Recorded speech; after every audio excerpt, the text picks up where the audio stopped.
What's going on, Tennessee Titans fans? It's Mitchell Renz, and you are watching Titans Today. The topic of discussion is the Titans. Are they going to potentially sign another wide receiver? They added Treylon Burks in the draft. They traded for Robert Woods, but I'm on social media. I see a lot of chatter, and I see a lot of people who are kind of worried about the situation that is the Titans wide receiver room. So we're going to go through here. We're going to look at some potential free agent options. I'm also an overachiever, at least producer Patrick and I are. I threw in some trade candidates as well. But if you're excited for the Tennessee Titans players reporting to training camp, because that means preseason round the corner. Regular season football's almost back. Oh my gosh. I am going nuts right now because I have nothing to do at night. I don't know what to do on Sunday, Thursday. I'm bored out of my mind. So if you're like me and you're excited for football to be back, I want you to smash that like button right now. So in a mailbag of sorts by Jim Wyatt of the TennesseeTitans.com, he said that signing another wide receiver, it is still a possibility. Now, in terms of what the exact quote is, luckily for you, I got a graphic to show you. I've said here multiple times, I think it's a possibility, but it could be a little while longer. I suspect the GM and head coach want to see what they have at the position first. If you bring in a guy early, he could take away reps from young guys competing. And I 100% agree with this. I think what you do is you have the players that are on your roster. If you are confident in those players because the wide receiver room needs work. If you're confident in those guys and they continue to play, then you don't need to sign anyone. However, if you let some of these younger players or more unproven players get a lot of work and then you don't like what you see, then you could bring in a veteran or you could bring in another name where you're like, all right, I kind of know what I have at this point. Because there is talent here. Like, let's not get it twisted. Robert Woods is talented, but he's coming off an ACL.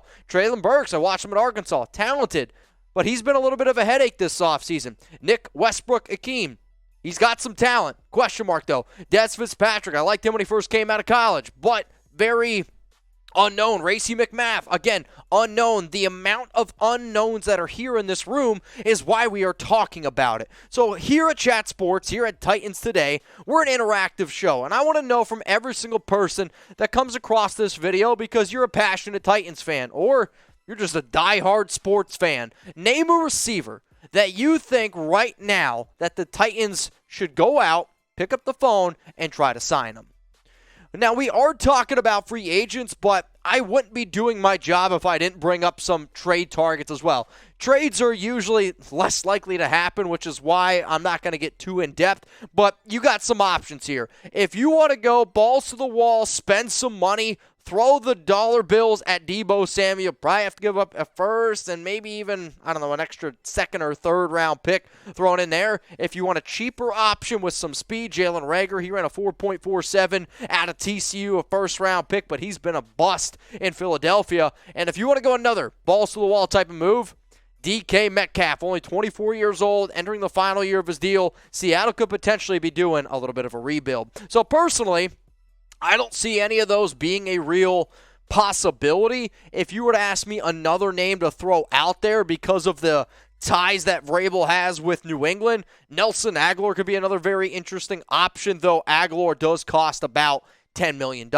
So what we're going to do now, these are not ranked in any particular order, but the biggest name is going to be coming up here first. It's free agent wide receiver targets, and spam OBJ in those comments because he's going to be the name that I would imagine most of y'all ended up clicking on the video for, and the name that most of y'all think, like, okay, he can help out the team, and he can. Nobody ever, I think, debates whether or not Beckham is a good receiver. I don't think anybody's ever debated that. It's, can he stay healthy? Because last season, in his 12 games with the Rams, he saw 74 targets, 48 catches, 593 yards, 7 touchdowns. The issue is, which you can see in the picture in the Super Bowl, goes down, tore his ACL, might not be ready for week 1, and if you're in a situation where you don't know if a receiver is going to be ready for week 1, Well, why sign him right now? Why don't you play the wait-and-see approach, and then you end up going from there? So personally, if I was a betting man, which I am, I think Odell Beckham Jr., he's just going to end up staying in Los Angeles. The Rams are in win-now mode.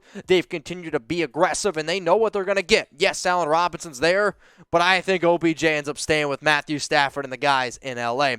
Well, let's go to the next name here, and if y'all like to gamble, like I'm talking, instead of, you go to a roulette table, there's guys who bet on black, there's guys who bet on red, right? I always bet on black.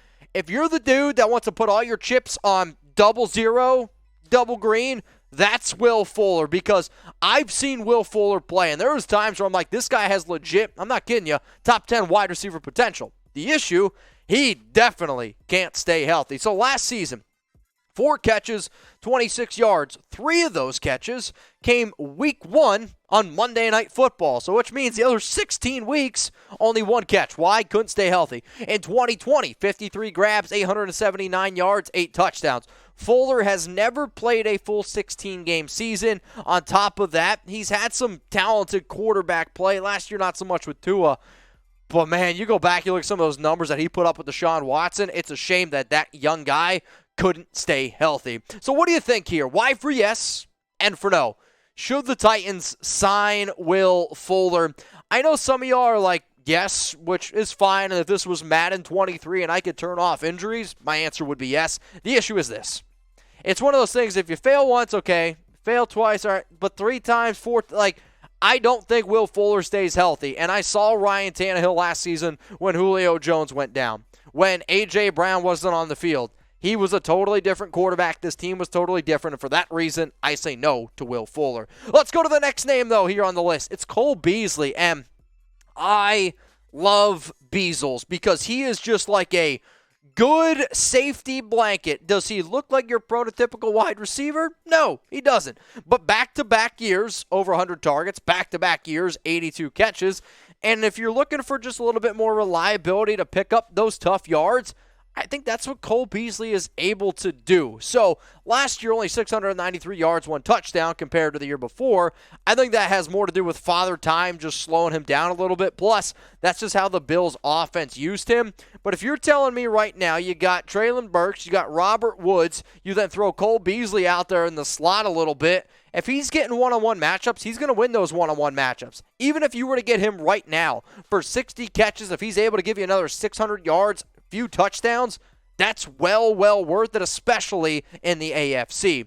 The next name here is a name that y'all probably know very, very well because for a long time, him and a lot of other quarterbacks were beating up the Titans in this division. It's T.Y. Hilton. And Hilton, to me, is a fun and intriguing player from the simple fact of there was one time where he might have been the best deep threat in the NFL. He's had really good quarterback play with Andrew Luck, and since Andrew Luck has left, his numbers have obviously gone down. On top of that, though, he is getting up there in age. He's had some soft tissue injuries, but I want to keep him in an area that's warm so we don't have to worry about those soft tissue injuries. And I also think that experience here could be valuable. And I'm not just talking about the experience that he's going to be able to bring to your locker room, the experience that he's going to be able to bring to the game days, but I am a sucker for this, and maybe it's just me. But if I can find a player who knows the ins and outs of my division rivals organization, I'll take that. Like, in this division right now, it is the Colts, it is the Titans. It's neck and neck. And if I can get just like that slight competitive advantage, guess what I'm going to do? I'm going to try to get that slight competitive advantage. So T.Y. Hilton is an intriguing name. The final name, though, and this honestly might be my favorite one, best bang for your buck, it's Emmanuel Sanders.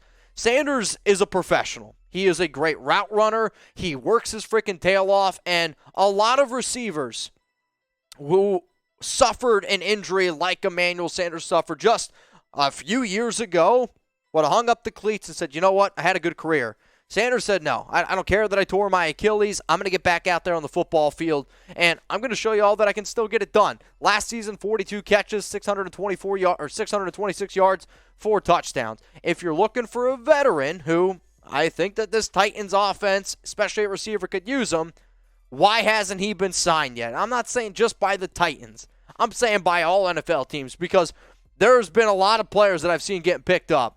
Sanders, to me, would be a really good addition to any team that legitimately thinks that they have a shot at winning a Super Bowl. So if you had to pick a veteran, you're going to go T.Y. Hilton or you're going to go Emmanuel Sanders. If you sit up here and say T.Y. type T.Y., if you're going to go Sanders type E.S., I spoke positively about both of these players.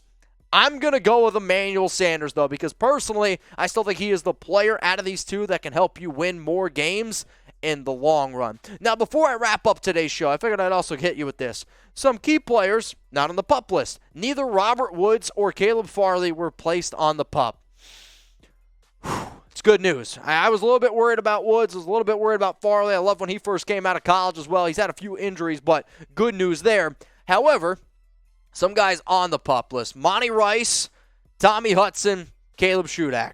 Those are the three players as it stands right now for Tennessee that are on the PUP list. And I believe August 23rd is the day where if they're still on there, then they're not going to be able to play the first 4 weeks. After that, though, we just got to wait and see. It's a long ways away. But overall, it is good news that those guys are not, unfortunately, for Rice and Shudak. And we'll see ultimately what happens with some of those guys. But for Robert Woods, you want consistency. That's what he's been able to bring to the table, because when he's been out there, and let me just mention some of his numbers, and he was making Jared Goff look good. If you can make Jared Goff look good, then I have a lot of confidence in your ability as a receiver. And he was projecting to go in the right direction for the Rams. They just thought, okay, it's better to move on from him this offseason because of that ACL, and you were able to get Allen Robinson, so I don't really blame Los Angeles in that regard. For Caleb Farley in his 3 games last season, he gave up 7 completions on 9 targets, 75 yards. He did have a PBU in the 3 games, but when Farley, again, was first coming out of Virginia Tech, I said this kid was probably one of the best overall prospects that I've seen at corner based on the athleticism and athleticism alone. If Farley is healthy and if Robert Woods are healthy, they're going to be able to contribute, and they're going to be able to contribute right away. And I know that there's a lot of waiting and guessing with a lot of these new players that Tennessee brought in. But Farley, I'm telling y'all, if he can stay healthy, he's going to be one special player in the NFL. So what I want you to do right now is name him, okay? Name whoever that is. What player are you most excited to see this upcoming season for the Titans?